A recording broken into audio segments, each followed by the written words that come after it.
삼위일체와 선교라는 제목으로 하나님 말씀 나누고 기도하도록 하겠습니다. 이제 오늘은 삼위일체 시리즈의 마지막 시간입니다. 저희가 첫 번째 시간에는 삼위일체 교리의 의미에 대해서 말씀을 나눴습니다. 우리가 믿는 하나님은 삼위일체 하나님이십니다. 온 우주에서 우리가 하나님 이렇게 부르면서 기도할 수 있는 그런 분은 성부, 성자, 성령 딱 세 분이 계신 겁니다. 그런데 이 성부, 성자, 성령 세 분께서 따로 떨어져 계신 것이 아니라 상호 내주하시면서 하나의 공동체로 존재하십니다. 이 삼위일체의 진리는 무엇보다 하나님의 사랑이 영원한 사랑이라는 것을 알려줍니다. 삼위일체의 진리 안에서 우리는 하나님이 우리를 구원하시기 위하여 우리를 찾아오셨고 지금도 우리 안에서 우리를 도와주시는 하나님이심을 생생하게 경험할 수 있습니다. 또 삼위일체 진리 안에서 우리는 더욱더 서로를 사랑할 수 있는 그런 힘을 얻게 됩니다. 두 번째 시간에는 삼위일체와 가정의 관계에 대해서 말씀을 나눴습니다. 성부, 성자, 성령은 서로의 다름을 수용하고 존중하고 예찬하십니다. 그렇기 때문에 부부도 서로의 다름을 존중하고 예찬할 수 있어야 됩니다. 부부는 이 삼위 하나님의 거룩한 그 교제 가운데 하나가 되어야 합니다. 삼위 하나님께서 그러신 것처럼 이 믿음의 부부들은 서로를 무한하게 사랑하고 무한하게 섬기고 무한하게 높이며 무한히 복종해야 합니다. 이 믿음의 부부가 거룩하신 삼위 하나님을 더욱 닮아갈수록 그 부부를 통해서 이 땅에 하나님의 나라가 더 온전하게 이루어지게 됩니다. 이제 세 번째 시간에는 삼위일체와 교회의 관계에 대해서 말씀을 나눴습니다. 교회는 이 삼위일체 하나님의 이 복된 사귐을 실천할 수 있는 아주 중요한 공동체입니다. 이 삼위일체의 사귐을 실천하는 기본 원리는 다양성을 존중하면서 하나됨을 지켜가는 것입니다. 이 삼위 하나님의 교제는 사랑의 교제인데 사랑은 용서하고 인내하며 친절하고 서로 복종하는 것이었습니다. 자, 이제 오늘은 마지막으로 이 삼위일체와 교회의 선교와 어떤 관련이 있는지를 한번 생각해 보도록 하겠습니다. 세 부분으로 나눠서 오늘 말씀 살펴볼 텐데 첫 번째 선교하는 교회, 두 번째 선교의 방법, 세 번째 선교의 실천입니다. 먼저 선교하는 교회, 선교의 교회에 대해서 생각해 보겠습니다. 우리가 이 선교가 무엇인지를 먼저 정확하게 이해할 필요가 있습니다. 일단 선교란 말 들으면 무엇이 떠오르십니까? 아마 해외 선교가 떠오르실 겁니다. 일반적으로 이 전도는 국내에 있는 사람들에게 복음을 전하는 것이고 선교는 해외로 나가서 그 땅에 있는 사람들에게 복음을 전하는 것이라는 생각을 많이 합니다. 물론 우리가 선교를 그렇게 사용할 수 있습니다. 하지만 이것은 사실 선교를 매우 좁은 의미로 이렇게 이해하는 것입니다. 이 선교가 영어로 미션이라고 하는데 이 단어는 라틴어 미시오라는 단어에서 유래됩니다. 본래는 보냄을 받는다라는 의미가 있습니다. 그래서 문자적으로 선교는 하나님의 보냄을 받는 것을 의미합니다. 그래서 선교사는 보냄을 받은 사람입니다. 제가 몇 주 전에 설명드린 것처럼 삼위 하나님의 세 위격은 서로 간에 보내시고 보냄을 받는 그런 친교를 나누십니다. 자, 우선 아버지께서 아들을 세상으로 보내셨습니다. 또 아버지와 아들은 성령을 교회와 세상으로 보내셨습니다. 그리고 아버지와 아들과 성령은 이 교회를 세상으로 보내셨습니다. 그러니까 삼위 하나님은 이렇게 보내시고 보냄을 받으시는 하나님이십니다. 다시 말해서 삼위일체 하나님은 선교의 하나님이십니다. 삼위 하나님의 형상대로 지음받은 인간도 역시 선교적인 존재입니다. 삼위 하나님의 보냄을 받은 교회 역시 선교적인 공동체입니다. 교회는 삼위일체 하나님으로부터 이 세상으로 보냄을 받은 공동체입니다. 우리 예수님께서 교회를 세상으로 보내십니다. 요한복음 17장 18절 말씀 보시면 아버지께서 나를 세상에 보내신 것 같이 나도 그들을 세상에 보내었고, 이렇게 주님 말씀하십니다. 교회가 하나님께로부터 이 세상으로 보냄을 받았다라는 것은 우리 교회의 정체성이 선교적임을 의미합니다. 내가 교회가 뭐냐? 그러면 교회는 선교하는 곳이다, 이렇게 말할 수 있는 겁니다. 선교는 교회가 수행하는 여러 가지 사역들 중에 하나가 아닙니다. 교회가 존재하는 목적이 바로 선교입니다. 그러니까 교회가 하는 많은 사역들은 결국에는 이 선교라는 목적을 성취하기 위함입니다. 하나님께서 왜 교회를 세상에 보내십니까? 디모데전서 2장 4절 보시면 하나님은 모든 사람이 구원을 받으며 진리를 아는 데에 이르기를 원하시느니라. 하나님께서 교회를 통해서 세상을 구원하기 원하십니다. 그러니까 처음부터 하나님의 백성들은 선교하는 백성들이었습니다. 교회의 역사를 쭉 보시면 기본적으로 이건 선교의 역사인 겁니다. 아브라함과 그의 후손들은 삼위 하나님으로부터 이 세상으로 보냄을 받은 구약 시대의 교회였습니다. 하나님께서 아브라함을 부르시고 가나안 땅으로 보내시면서 뭐라고 말씀하십니까? 창세기 12장 3절 보시면 너를 축복하는 자에게는 내가 복을 내리고 너를 저주하는 자에게는 내가 저주하리니 땅의 모든 족속이 너로 말미암아 복을 얻을 것이라 하신지라. 이 너 자리에 교회 너도 똑같습니다. 하나님이 아브라함을 가나안 땅으로 보내신 것은 이 세상을 구원하시고 복 주시기 위해서였습니다. 하나님은 아브라함을 통해서 땅의 모든 족속을 축복하겠다 약속하십니다. 그리고 하나님께서 하나님의 아들 예수 그리스도를 이 세상에 보내심으로 이 약속을 이루셨습니다. 그리고 우리 예수님은 교회를 세상으로 보내심으로 이 약속을 계속해서 이루어 가고 계십니다. 사복음서 보시면 예수님께서 교회에 선교의 명령을 하십니다. 마가복음 16장 15절 보시면 또 이르시되 너희는 온 천하에 다니며 만민에게 복음을 전파하라. 믿고 세례를 받는 사람은 구원을 얻을 것이요 믿지 않는 사람은 정죄를 받으리라. 아브라함에게 하신 말씀과 똑같은 말씀인 겁니다. 교회는 온 천하에 다니면서 만민, 모든 족속에게 복음을 전파해야 됩니다. 또 마태복음 28장 18절 보시면 예수께서 나와 말씀하여 이르시되 하늘과 땅의 모든 권세를 내게 주셨으니 그러므로 너희는 가서 모든 민족을 제자로 삼아 아버지와 아들과 성령의 이름으로 세례를 베풀고 내가 너희에게 분부한 모든 것을 가르쳐 지키게 하라. 볼지어다 내가 세상 끝날까지 너희와 항상 함께 있으리라 말씀하십니다. 예수님의 이 명령을 지상, 그러니까 대명령이라고 부릅니다. 여기서 지상은 땅 위가 아니라 지극히 높은 대명령인 겁니다. 교회가 해야 될 일은 먼저 세상의 모든 족속을 향해서 가는 겁니다. 그러니까 보냄을 받는 겁니다. 이 세상을 향해 나아가는 것, 이게 교회의 의무입니다. 숨어들면 안 됩니다. 교회는 세상으로 나가야 됩니다. 그리고 교회는 제자를 만들어야 됩니다. 이것은 교회의 선교라는 것이 입으로 복음을 전하는 것, 예수 믿으세요 전하는 것뿐 아니라 제자 삼는 사역, 즉 교육과도 관련이 있음을 의미합니다. 선교에는 교육도 포함이 됩니다. 선교는 교회를 향한 주님의 명령일 뿐 아니라 이 세상을 향한 우리 주님의 약속이기도 합니다. 누가복음 24장 46절 보시면 또 이르시되 이같이 그리스도가 고난을 받고 제3일에 죽은 자 가운데서 살아날 것과 또 그의 이름으로 죄사함을 받게 하는 회개가 예루살렘에서 시작하여 모든 족속에게 전파될 것이 기록되었으니, 구약에 기록되어 있다는 겁니다. 너희는 이 모든 일의 증인이라.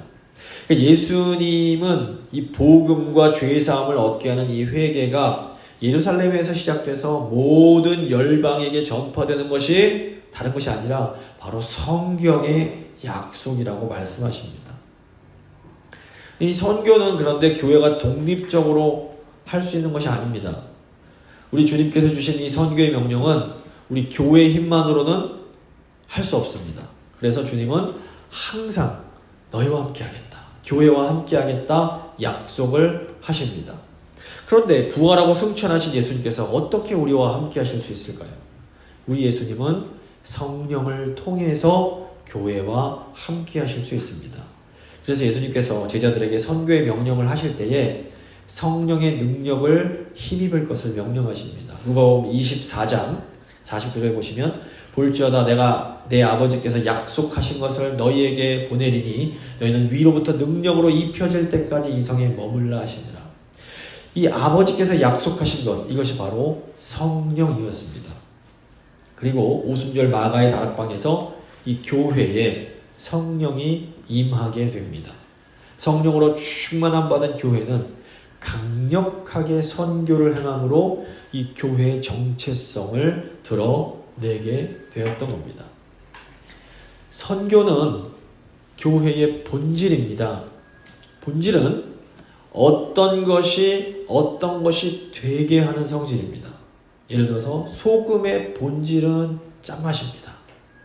소금 되게 하는 것은 짠맛입니다.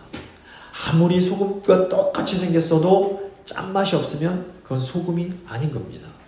마찬가지로 우리 교회의 본질은 선교입니다. 교회를 교회되게 하는 것은 선교입니다. 짠맛을 잃은 소금이 더 이상 소금이 아닌 것처럼 선교적인 정체성을 잃어버린 교회는 더 이상 교회가 아닌 겁니다. 자, 이제 두 번째 선교의 방법을 생각해 보겠습니다. 그렇다면 우리 하나님께서는 어떻게 이 세상 속에서 선교를 이루어 가실까요? 하나님께서는 하나님의 백성들을 세상으로 보내십니다. 그리고 이 세상으로 보내진 하나님의 백성들이 세상과는 아주 다른 구별된 거룩한 삶을 살아가는 겁니다. 요한복음 17장 18절 19절 다시 보시면 아버지께서 나를 세상에 보내신 것 같이 나도 그들을 세상에 보내었고 또 그들을 위하여 내가 나를 거룩하게 하오니. 예수님께서 몸된 교회가 교회입니다. 이는 그들도 진리로 거룩함을 얻게 하려 함이니이다. 이 거룩한 삶이 무엇이냐? 바로 하나님 말씀에 순종하는 삶인 겁니다. 그러니까 본질적으로 이 선교의 방법이 무엇인가 하면 하나님 말씀에 순종하는 삶을 사는 것이 선교의 방법이라는 겁니다. 창세기 18장 18절 보시면 아브라함은 강대한 나라가 되고 천하만민은 그로 말미암아 복을 받게 될 것이 아니냐. 내가 그로 그 자식과 건속에게 명하여 여호와의 도를 지켜 의와 공도를 행하게 하려고 그를 택하였나니 이는 나 여호와가 아브라함에게 대하여 말한 일을 이루려 함이니라. 그러니까 교회의 선교의 핵심은 하나님의 백성들이 이 세상 속에서 하나님 말씀에 순종하는 삶을 살아가는 것입니다.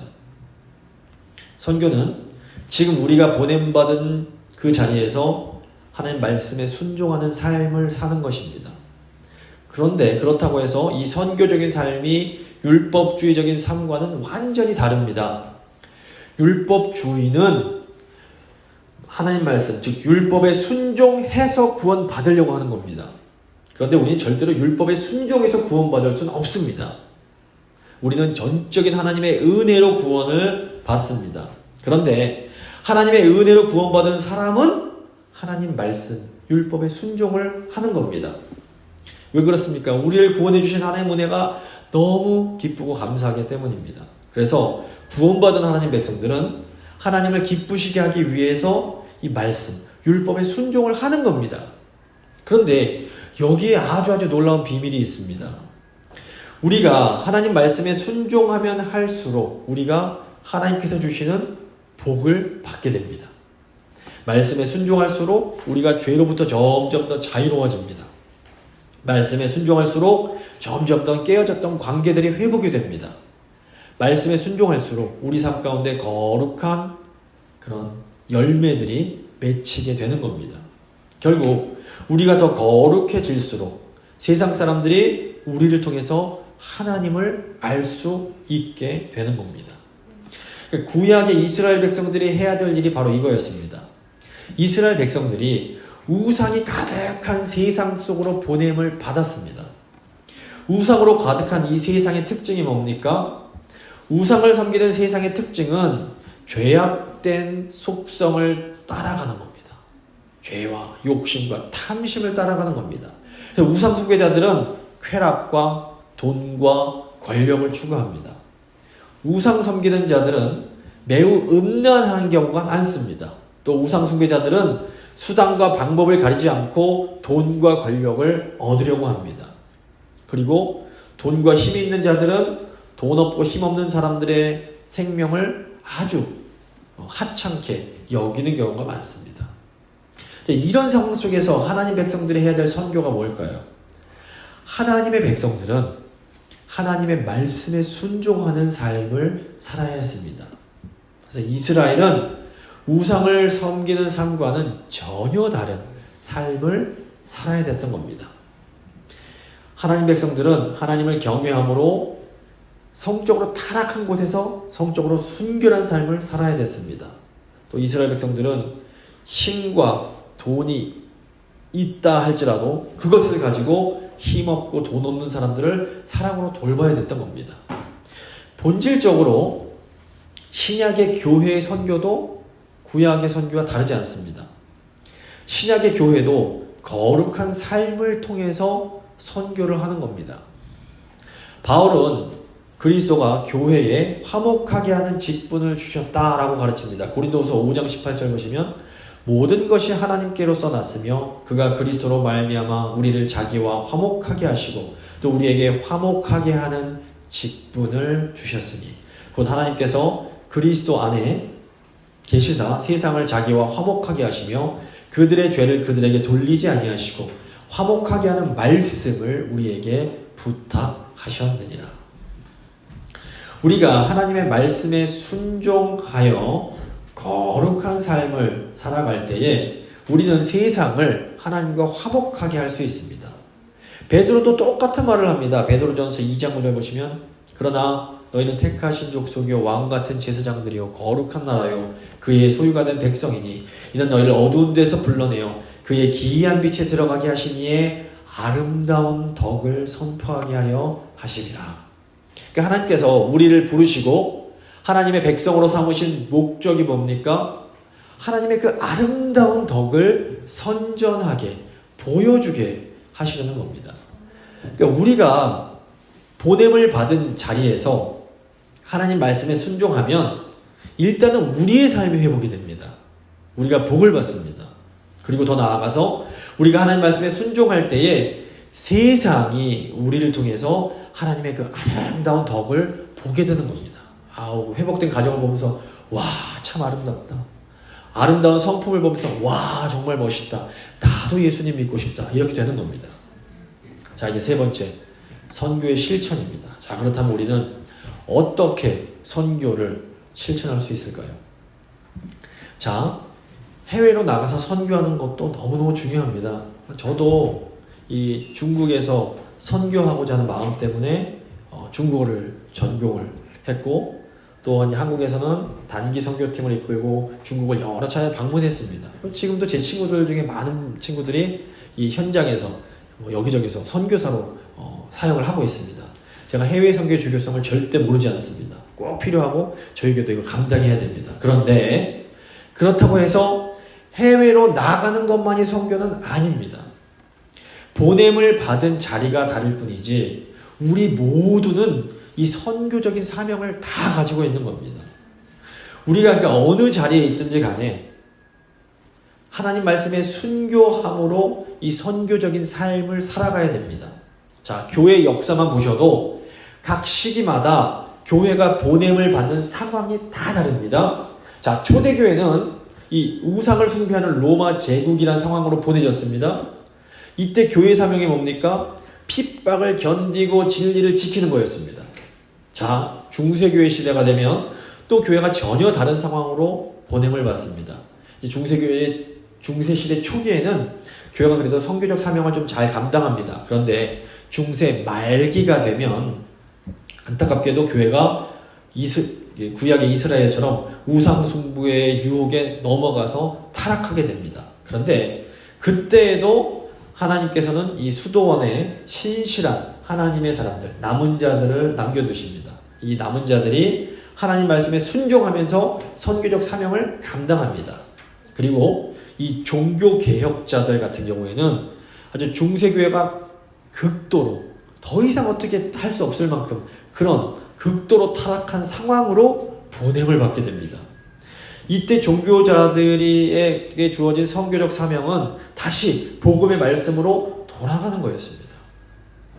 그리고 이제 종교개혁 시기가 지나고 근대 시기가 되면 교회는 또 다른 상황, 계몽주의 같은 세속적인 사상들과 싸워야 되는 이런 상황으로 또 보냄을 받습니다.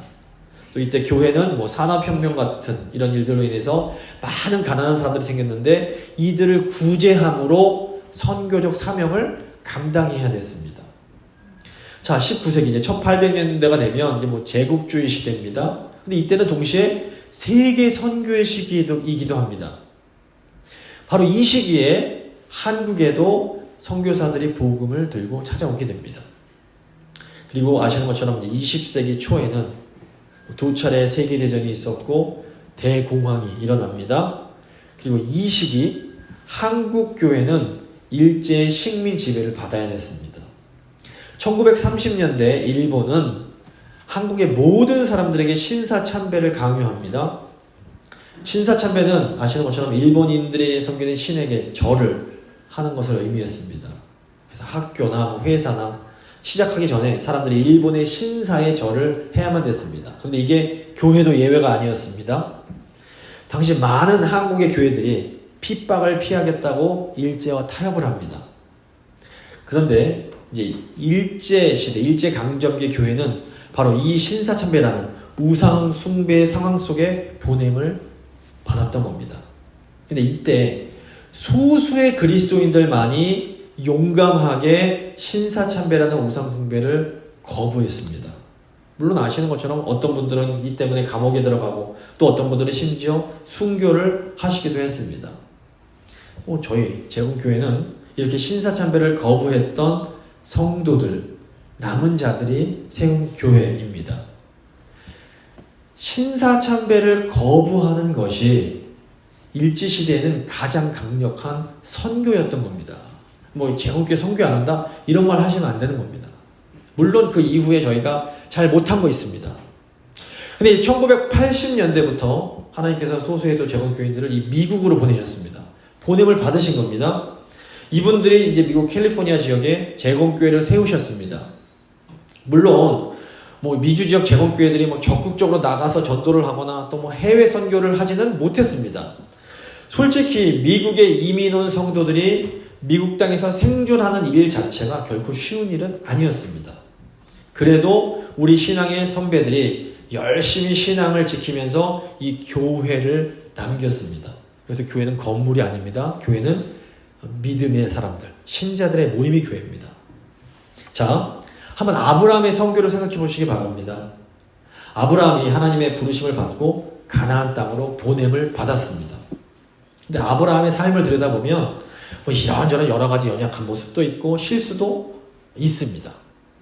그런데 아브라함이 약속을 붙잡고 하나님을 섬기면서 그 땅에서 살아남은 겁니다. 인간적으로 볼 때에는 아브라함이 남긴 것은 100살 돼서 아들 하나 딱 나온 것밖에 없습니다. 하지만 우리는 바로 이 아들을 통해서 세상을 향한 하나님의 약속이 성취되었음을 알고 있습니다. 이삭에게서 이스라엘 민족의 조상인 야곱이 태어납니다. 그리고 이 야곱을 통해서 이스라엘 민족이 태어나고 다윗 왕이 태어납니다.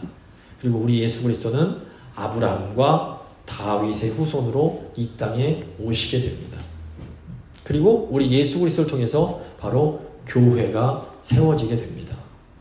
자, 이제 다시 저희 현실로 돌아와서 우리 어른들도 여러 가지 연약함과 부족함이 있으셨습니다. 하지만 어른들의 사명은 이민자로서 이 땅에 정착해 살아남는 거였습니다. 어른들은 생존을 위해서 분투하면서도 정말 최선을 다해서 하나님 말씀대로 살려고 애를 쓰셨습니다.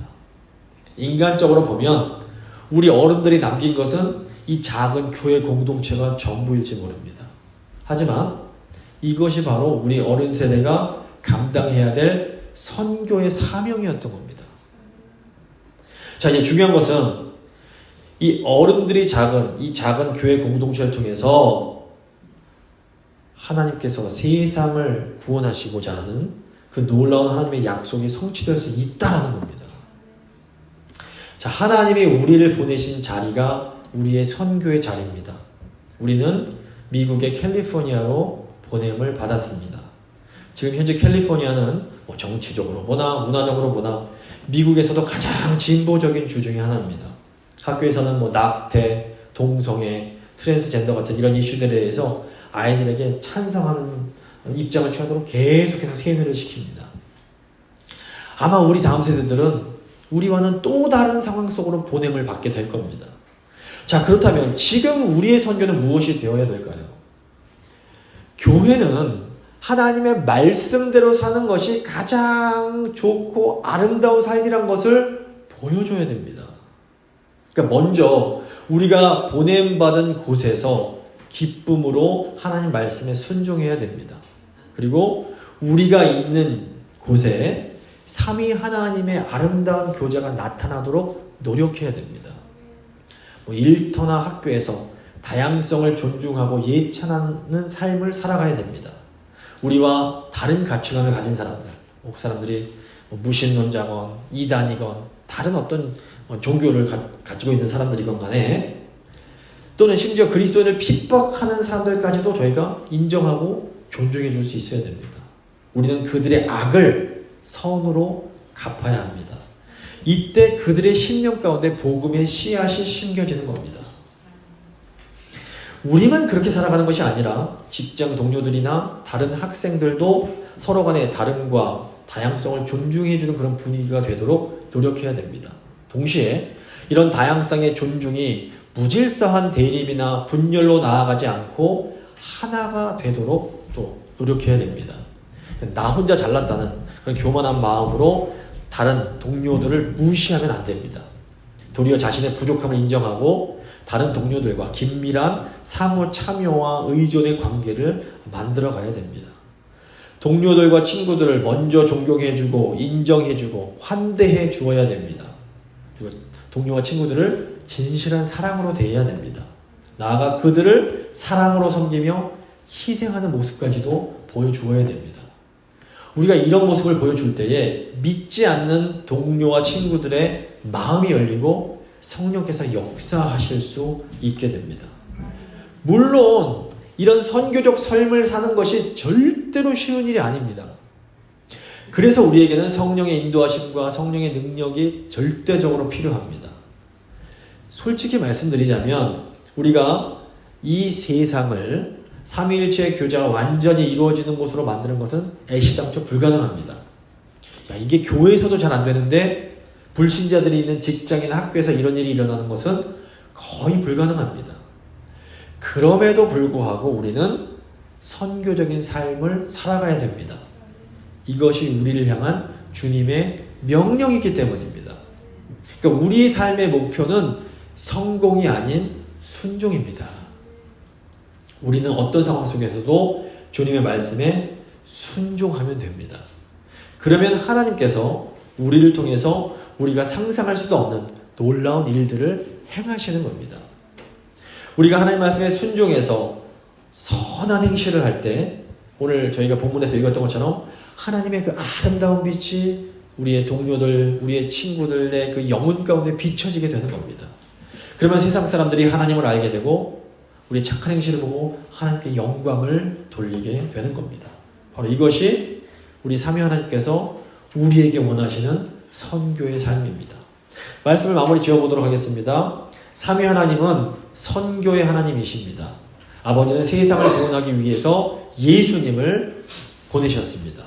아버지와 아들은 세상을 구원하기 위하여 성령님을 교회에 보내셨습니다.